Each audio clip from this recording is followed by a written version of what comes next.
I'm Josh Light with PoliticIt.com here in Springfield, Illinois with David Gill. He's running for Congress as a Democrat in District 13. We're in front of the state capitol building, actually. How are you doing today, David? Good. How are you doing, Josh? I'm doing great. So, David, this is an intense race between you and the Republican in this race. Tell me the big differences.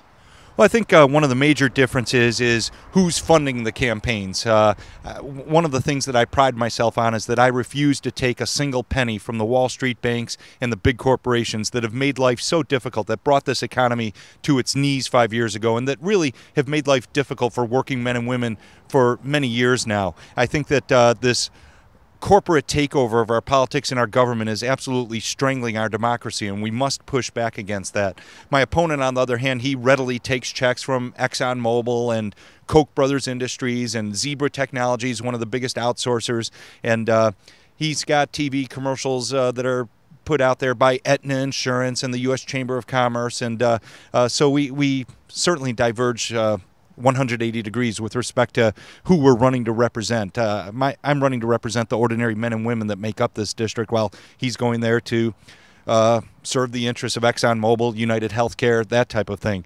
We differ very much also in terms of how we would manage the Bush tax cuts. I think that the millionaires and the billionaires need to pay their fair share once more. I would let the tax cuts expire on the wealthiest in our society. He thinks that they should keep those tax cuts forever and ever. I think that's wrong.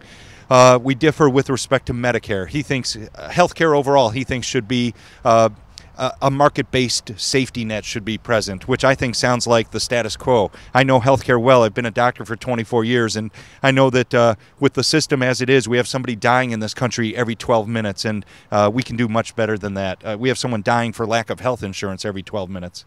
David, how's your experience prepared you for Congress? Well, as I indicated, working in an emergency department as a physician, I'm living in the last safety net of a healthcare system that is broken.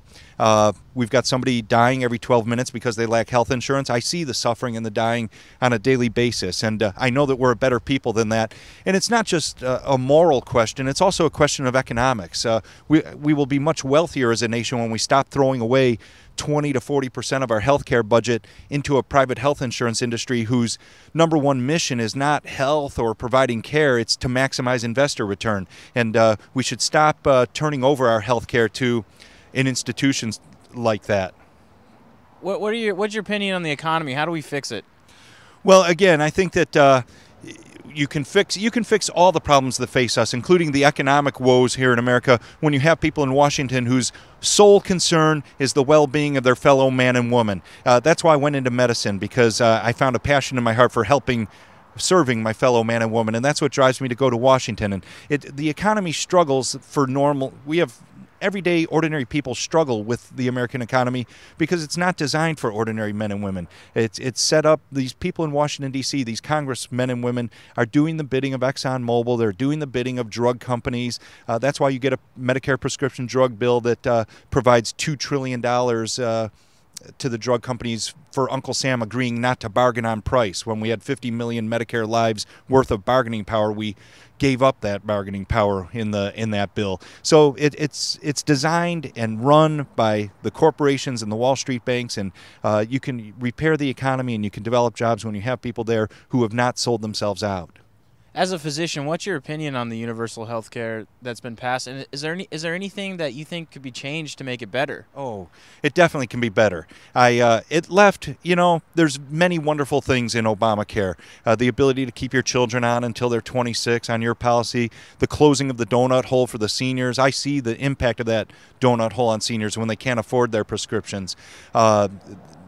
Keeping the insurance companies from excluding people because of pre-existing conditions. Those are all good things. But at the end of the day, really that bill left the existing power structure intact. It left the private health insurance industry in control of the situation, and we certainly can do better. As a longtime member of Physicians for a National Health Program, I understand the need to improve and expand Medicare. I'm a believer that Medicare should be expanded to involve far more American citizens, and ultimately all American citizens, and that we will be much wealthier and much healthier when we finally get around to that.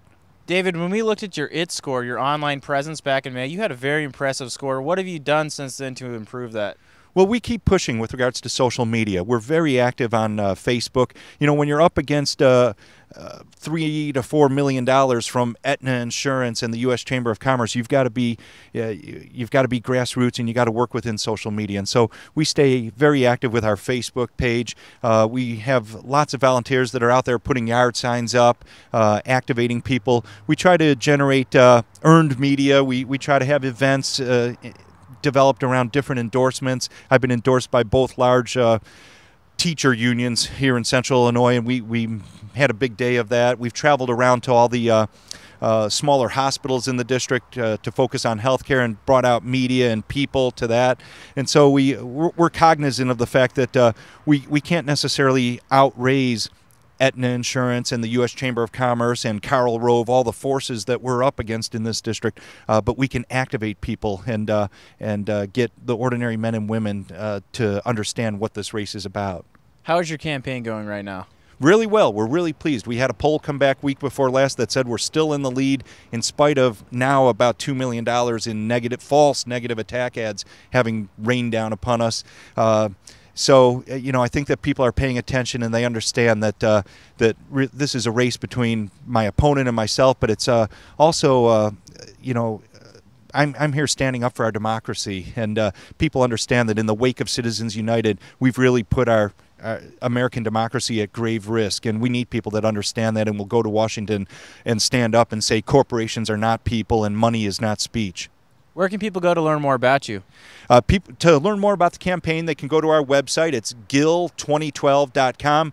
It's very transparent. It's very easy to interact with us at that website, and the more the merrier. We'd love to have everybody be a part of this campaign. Thanks, David. It's my pleasure.